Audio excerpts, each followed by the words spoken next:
This is a Contemporary Sports Issues PowerPoint presented by Kieran Davis, Ryan Stevens, Alec Jenkins and Catherine Kwan. We'll be introducing both scenarios. Scenario 1 being the travelling athlete. We'll be looking at altitude training, the facts, the benefits, and we'll also be concluding. Scenario 2 being the injured gymnast. We'll be looking at the injury, the severity of the injury. We'll also be concluding that. Tom is an aspiring 1,500 metre athlete who is a 21-year-old and currently ranked top 5 in the world for his age. He has aspirations of competing in the 2012 Olympics and is very much focused on a 4-year macro cycle to achieve his goal. His coach has suggested he starts to integrate altitude training into his schedule in an effort to stimulate and increase his athletic capacity. According to Baker and Hopkins 1998, training near sea level while living at altitude of 2,500 metres or 8,000 foot for a month enhances subsequent endurance performance, probably by increasing the oxygen carrying capacity of the blood through an increase in production of red blood cells. There are some advantages and disadvantages to do with altitude training. Benefits of altitude training. Training at high altitude gives runners a competitive edge over those who train at sea level when placed in direct competition. Whether the high altitude dweller goes down to sea level to compete in a race or his counterpart at sea level comes to a higher elevation to race, the runner who lives and trains at high elevation will likely have a distinct advantage. At high altitudes, there is a decrease in oxygen hemoglobin saturation. In order to compensate for this, EPO, a hormone secreted by the kidneys, stimulates red blood cells cell production from bone marrow in order to increase hemoglobin saturation and oxygen delivery. It is uncertain how long this adaptation takes because various studies have found different conclusions based on the amount of time spent at high altitudes. Due to Tom and his coach wanting to perform altitude training in Denver, Colorado, we have researched some facts to help us find what is wrong with Tom feeling the way he does. From London to Colorado, it takes 6 hours.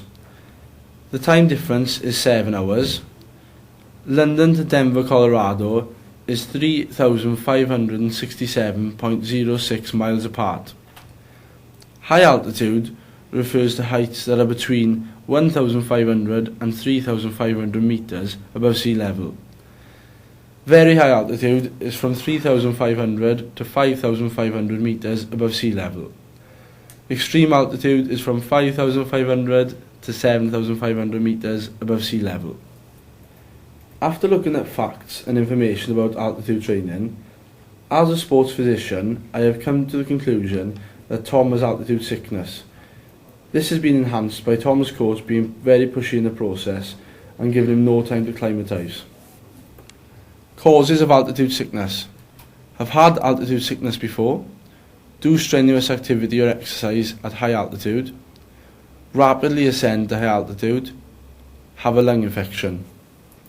Treatment of altitude sickness. Make sure you drink enough fluids and rest. Take painkillers such as paracetamol or ibuprofen if you have a headache. Take anti-sickness medicines such as cinnarizine or promethazine or common antihistamines to ease sickness and dizziness. Scenario 2. The injured gymnast. Lauren is a 16-year-old elite gymnast who injured herself at the end of the last competitive season while performing a vault. Her hand slipped on the horse and she landed awkwardly on her neck, causing minor concussion and temporary numbness in her body. It was diagnosed that she had sprained ligaments and muscles in the cervical region of her spine. She was instructed to take 4 months off gymnastics and report for injury rehabilitation 3 times a week. She has been off school during this period, which has meant she has missed most of her early A-level coursework.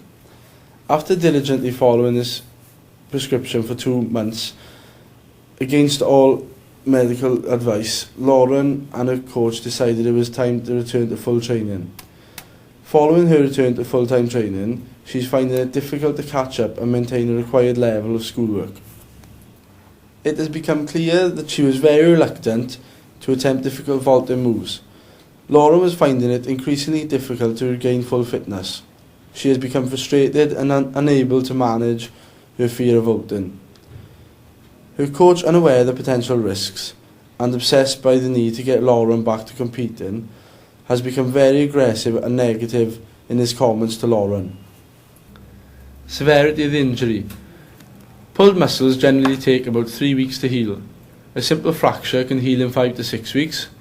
Ligament and tendon are made up with thick fibrous tissue and do not have large blood supply. When injured, they heal more slowly than bones or muscles and may take 6 to 8 weeks to heal. Cartilage and discs can take a longer time to heal, and repeated damage can further lengthen the healing time.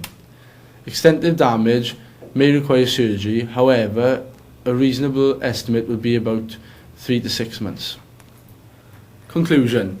As the Regional Performance Director for Great British Gymnastics, I will explain the injury in detail to the coach. I would go further into explaining the content of the injury, for example, the duration of recovery. I tell the athlete to concentrate on their A levels due to the absence since the injury and training frequently. I'd also warn the coach on what she's been doing is unacceptable. I'd make her realise that she's putting too much pressure on the athlete, which the coach may not realise she's doing herself. We have now come to the end of the presentation. I'd like to thank you very much for your time and your cooperation.